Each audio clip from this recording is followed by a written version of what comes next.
Hi, everybody. Good evening. This is attorney Brooke Goff. Obviously, coming live from our new Goff Law Group studio. Hopefully, it doesn't look like I'm looking down. Let's see if we can adjust the camera. Perfect. It's much better. All right. So, I'm doing this short segment because so many people reach out to me on a regular basis. And other than a few other very common questions, the first question is, why should I have a lawyer for my comp case? Why shouldn't I try to do it myself? Right? And of course, my answer is usually the same. It's a different strokes for different folks kind of thing, and everybody has different needs. However, I think it's important, and I tell people this when they meet with me, what you get when having a lawyer, or well, at least with me, versus what you get without. And I think that when you understand what you get versus what you don't get, or what you're facing by yourself, that's the only time somebody can make an educated decision.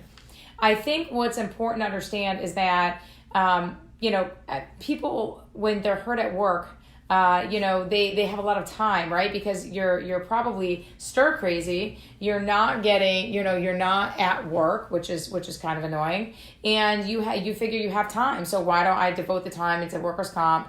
I'll save money on an attorney, et cetera, et cetera. And what I'm here to tell you today is that that's not necessarily the best approach. Firstly, I think it's important to talk about what people say to me as to why they think that having an attorney may or may not be a good idea and what holds them back. Firstly, the first thing I always hear is, well, how am I going to afford you? I have no money. I have no income. And the system knows that, right? The system knows that you've been hurt at work. You have no income. You have no money. And clearly, the last thing you're going to do is go empty your account to pay a lawyer, right? But there's no risk to having an attorney if you have the right one, right? So we do a free consultation, and we only get paid if we get you a settlement at the end of your case, right? We get paid by something called PPD, right? That's your permanent partial disability rating that you get at the end of your case, usually typically a year after the injury, and or settlement. I say that because sometimes PPD is part of settlement. It's one grouping, or sometimes you get PPD then settlement. It still comes out to be the same thing. Let me give you an example. Let's say overall your case sells for $100,000, right? $20,000 you recovered from your PPD only, right? And you got that 3 months before. So my firm would get 20% of your $20,000. Then I was able to negotiate an additional $80,000 for you to get 2 or 3 months later, right? My firm would then get 20% of the 80. It's still 20% of 100,000. It just comes in two parts. But some attorneys are trying to do 25%. And guys, watch out. I'm not saying there's not certain circumstances, which I've actually never done it, where that 25% may be, appropriate. But I am telling you that be on the lookout, because you will find an attorney to do your case likely for 20%. Comp attorneys that do it the way I do it, the way that other firms do it, that is, very active in the community, we do it for 20%. What is 5%? 5% is not going to change our life. It's just being greedy at that point.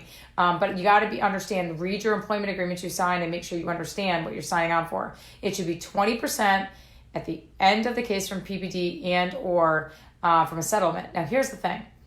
There's a benefit called TT, temporary total disability, right?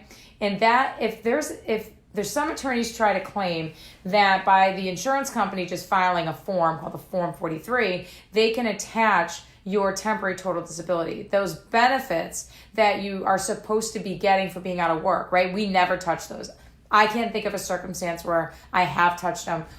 And you usually know when it's going to come into place early on, like let's say you have a catastrophic injury, but there's like liability problems or whatever. Yeah, maybe in that situation. I can't think of a case I've touched them on, but some attorneys make a habit of doing it in almost every case because they're like, well, the fees are shorter in comp. I don't make any money. That's crap, right? Who cares? You choose to do comp. That's what you choose to do. It's 20% of PPD and settlement, which would be at the end of the case. Be careful, guys, okay? You're going to see in the employment agreement, standard language says 20% of TT benefits, okay? Be very wary of that, because you have to ask your attorney, what do you consider TT?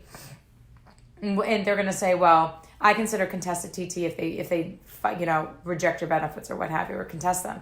Well, there's a standard form called the Form 43 that they file in most cases. Some attorneys try to use that form to get your money and get your fee. Don't do that. I mean, it sucks that you have to be, careful when hiring a lawyer. You should be able to trust your lawyer and everything else.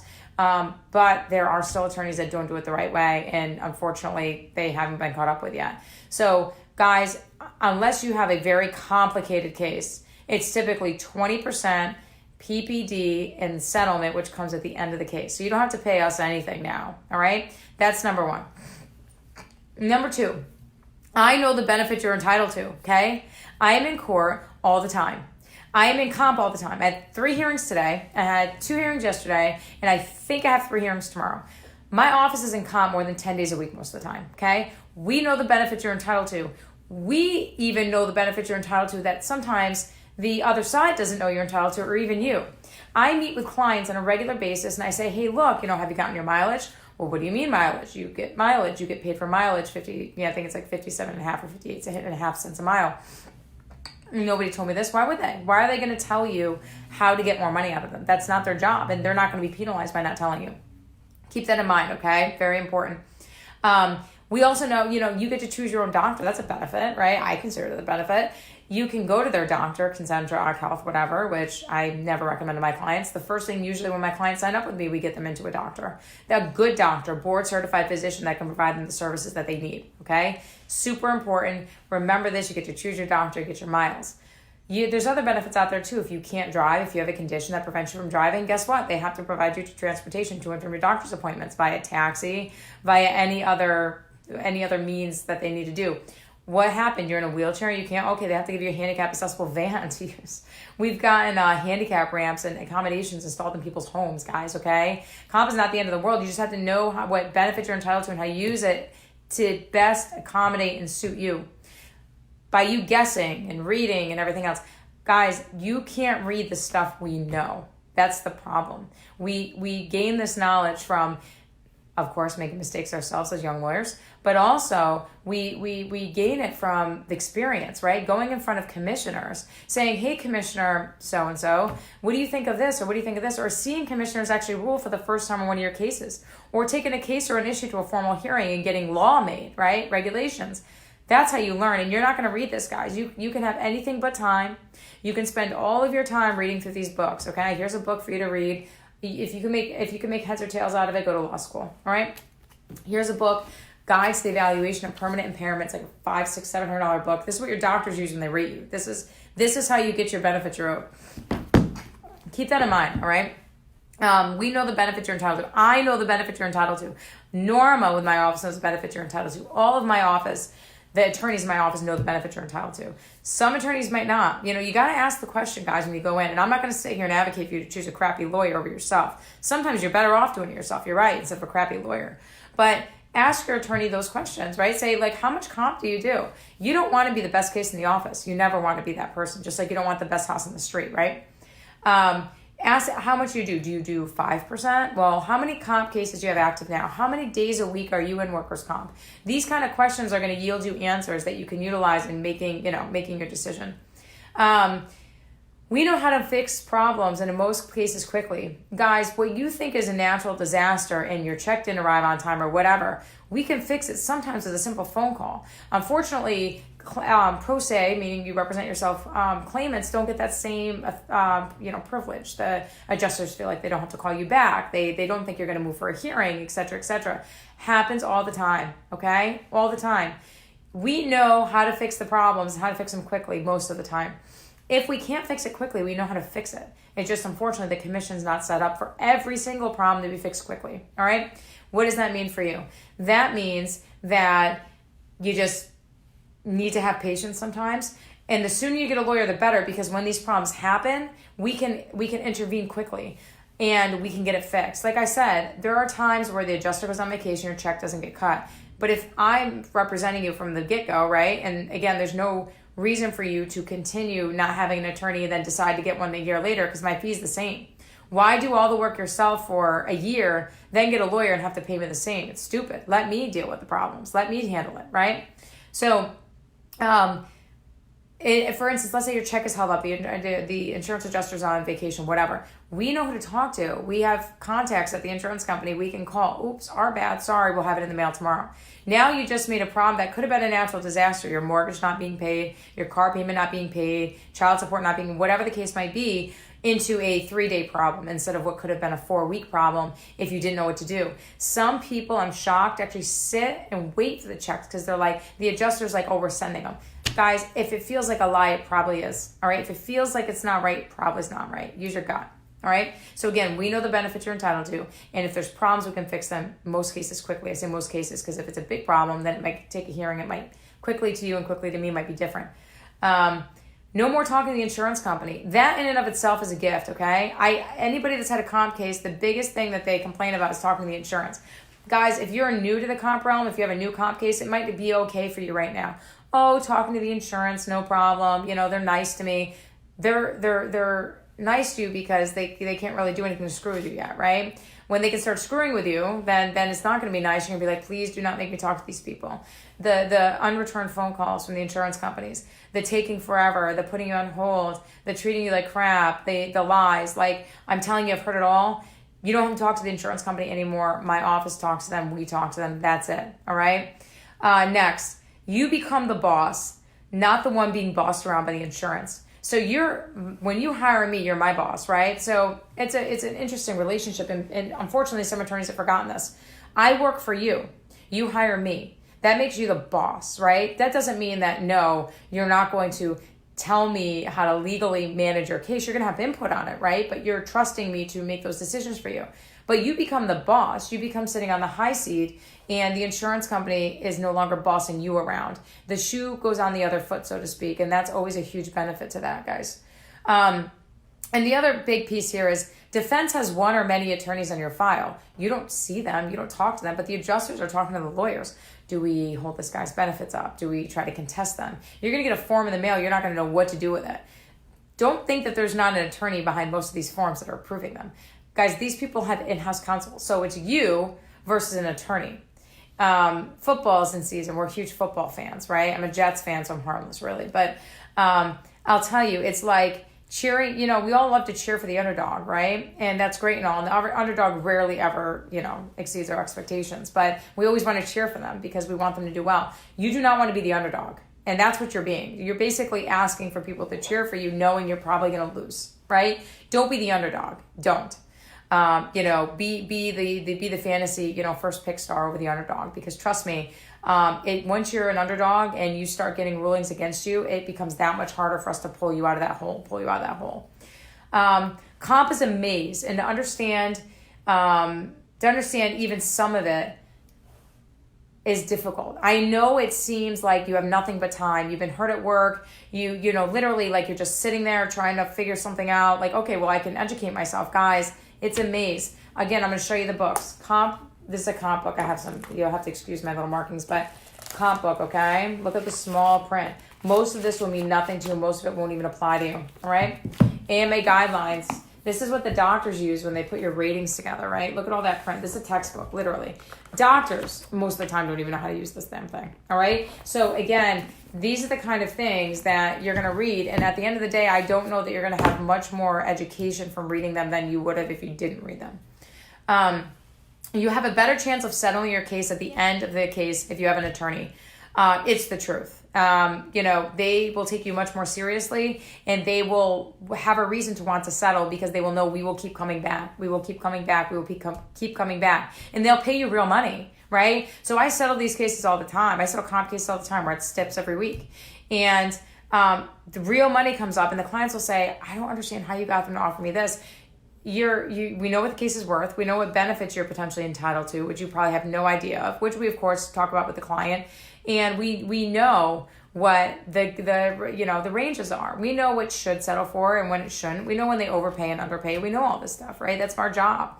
But you have a much better chance of selling for real money. And guys, as most of you probably know if you watch my videos, there's no requirement in workers' comp to settle cases. None. In fact, the state of Connecticut right now settles maybe very few a year, probably 10 or less. That's not an actual statistic, but I'm telling you it's very low. Most of the state is broke, they say, although I don't know where my tax dollars go. And they don't settle cases with their workers most of the time. So if you have any shot, and I'm not promising you any shot, but any shot, you definitely need a lawyer to settle with the state. I'll tell you, in your cases, whether it be a non-state worker, you have a very good chance of settling your case. Now, if you settle your case, you can't work there anymore, but we negotiate that in as leverage with a resignation, all right? So I don't advocate for my clients to leave their jobs just to settle. I think that's a stupid move. Some attorneys do that, and I can't stand it. However, if the situation's right, timing's right, you have now restrictions you didn't have before, of course it makes sense. Let's get your case resolved, right? Let's try to get your case resolved. If you don't want to leave your job or you want to stay, fine. The case stays open, doesn't go anywhere, and then when you're ready to retire or settle, we try it at that point. No guarantees, but we try it. And by having an attorney, the most important is the insurance company will know you mean business, and it's the truth. When you're pro se, the insurance company knows that you don't have the education that you really should have in order to be able to do these cases. And by education, I don't mean like formal education, like going to school. I mean like the experience and the education you get from going to hearings, from being rejected, from having a commissioner yell at you, from all these things. They know that the chances of them ever going to a hearing are slim to none. Most people get what's called a claim number from the insurance company, right? And you think, okay, that's my case, that's my claim. A claim number is not a comp number usually, guys, okay? That's just the case lookup for your insurance company. The actual comp number has to be gotten by filing a first report of injury and or a 30C with the insurance, with the insurance and the comp commission. So you're going to send a copy of a 30C, which is certified, to your employer and to workers' comp, wherever your jurisdiction would be. And then your employer typically sends the first report of injury, but that's how it gets set up. You then you don't just get hearings, guys, if your checks don't show up. It's not how it works, okay? You actually have to move for a hearing. There's something called a hearing request. I show it to you. It's a standard form, but I mean, you got to fill it out. You have to make sure everybody gets notice of it. And the commission takes their time and assigns you a hearing, typically on a day where they're doing pro se, meaning people represent themselves at that point hearing.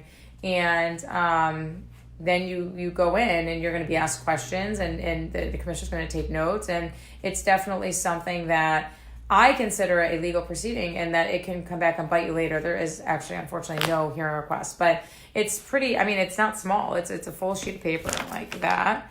And it's name, date of birth, address, etc., who your employer is, who their attorney is, date of injury, what type of injury, when did it happen, where did it happen, if you have an attorney, their information. Like, it's a lot. Let your attorney deal with that, guys. Again, there's no risk to you, right? Why would you not hire a lawyer and I'm not sitting here advocating for all lawyers, guys. I know that there's crappy lawyers that do comp work. They do it because they think that because they do personal injury law, they can do comp. Wrong.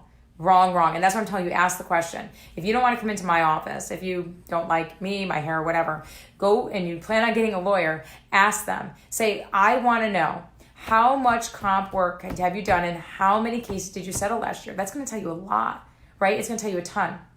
You want to make sure that you're communicating with these people and that you're interviewing them. This is like a job interview. You hire us, right? So we work for you. It's a job interview. Ask the questions you want. Don't feel bad. So many times my clients ask me questions, they're like, I'm sorry. Why?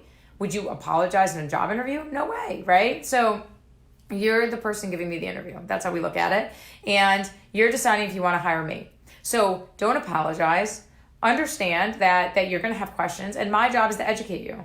I think that attorneys get upset. I actually have people mention to me, they're saying, Brooke, you're giving this information to people, they're going to try to rep themselves. I go, no way. I go, not at all. Number one, they're going to try, and then they're probably going to call me because they're going to realize how in-depth it actually is, which is what I tell you. But also, I think I'm giving you all the reasons why you shouldn't represent yourself. No risk. You're up against an insurance attorney, right? Which these people are like trained attorneys, and it's you. And I understand, again, reading and everything else, but guys, this is not something you want to get into. It's like I said, it's like being the underdog. You don't want to be the underdog in the fight. You never do, right? Everybody cheers for you, sure, but at the end of the day, it comes to dollars and cents, and you're potentially giving up benefits you didn't know you were entitled to, and you're also giving up the potential of settling your case, right? Getting me involved much later is only going to create a problem for you. I always tell people, look, I understand you got hurt. Sort out your affairs. Give it a week. Call a lawyer, whether it be me, whether it be somebody else. Call a lawyer. Get your rights. Know what your rights are. And then make an educated decision. And if at that point you say, you know what? I want to try to handle it myself. You made an educated decision. It's not something you're going to quote unquote regret not doing. However, what you are going to regret doing, not doing, is talking to me or somebody else that does this, that knows this field like the back of my hand, and making decisions based on what you think it should be, the law, the rights, your rights, and everything else, or what your buddies tell you. Biggest mistake, guys, don't talk to your buddies about workers' comp. Let me tell you why. Every comp case comes to numbers. There's no pain and suffering in workers' comp, okay? I'll give you an example. Let's say somebody has a $500 comp rate, and the same comp rate just means the amount, their average weekly wage, okay? Same injury as you, they get a 10% injury to their back, right? And you have a $250 comp rate, same injury as you, 10% to your back. Their case is worth twice what yours is worth. So I get this all the time. My clients like, I talked to my friend, and my friend said he got twice as much. He had twice the comp rate. You can never, this is not a car accident. You can never talk to other people in workers' comp because every case is so unique and different. And that should scare you to rep yourself. It should absolutely scare you because your case is it's not like a car accident, which is standard. Your case is John Smith's case, and everything in John Smith's case is going to be handled differently than Jane Smith's case.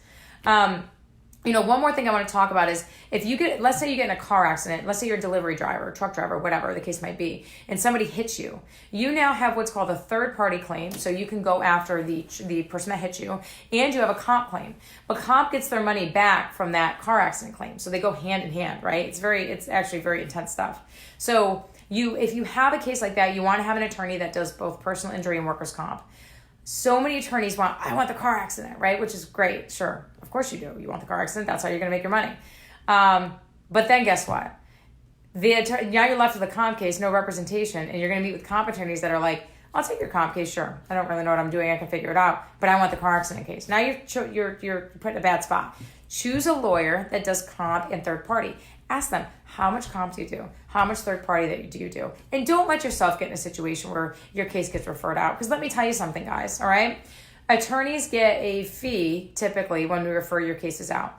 I do comp, but let's say I didn't. Let's say I do all these videos and I don't do comp, which I do. Of course, you can check my doc and everything else. I'm in comp every day.